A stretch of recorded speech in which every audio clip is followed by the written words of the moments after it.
राजकुमार थापा साहब का घर है जो डीसी थे राजौरी में, और यहाँ उनके परिवार का कोई नहीं रहता।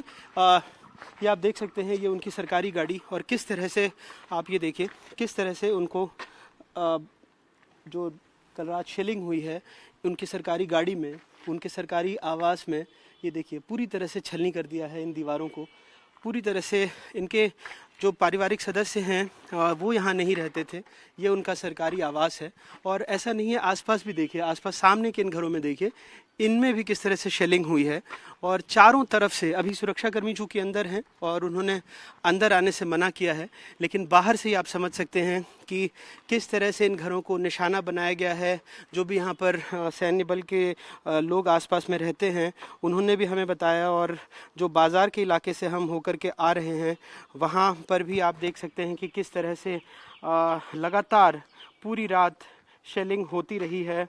और इस जो पाकिस्तान की नापाक हरकत है उसमें जो राजौरी के डीसी हैं उनकी दुखद एक तरह से ये जो पूरा शेलिंग हुई है, पूरी गोलीबारी हुई है, जो एडिशनल डीसी थे राजकुमार थापा, उनके घर को जिस तरह से निशाना बनाया गया है। और जम्मू कश्मीर के जो मुख्यमंत्री हैं उमर अब्दुल्ला, उन्होंने भी इस बात की औपचारिक जानकारी दी। उन्होंने एक्स पर लिखा कि राजौरी से दुखद समाचार है, हमारे जम्मू कश्मीर प्रशासनिक सेवा के एक समर्पित अधिकारी को हमने खो दिया।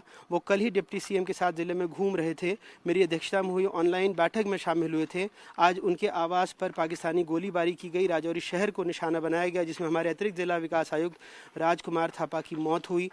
इस भयानक जानमाल के नुकसान पर हम अपने सदमे और दुख को व्यक्त करने के लिए मेरे पास शब्द नहीं हैं। उनकी आत्मा को शांति मिले। जब सुबह लगभग 5:30 बजे ये शेलिंग, हमने रात भर इस शेलिंग को देखा, तो सुबह 5:30-6 बजे जब इस इलाके में शेलिंग हुई तो राजकुमार थापा अपने घर पर ही थे। धमाके की आवाज़ सुनकर हमें लोगों ने बताया कि वो बाहर निकले, इसके बाद वो अपने कमरे में चले गए, लेकिन उसके बाद उनका कमरा भी निशाना बन गया। इसके अलावा 2 अन्य लोगों की भी इन हमलों में मौत हुई है, जिसमें एक बच्चा और एक महिला शामिल हैं।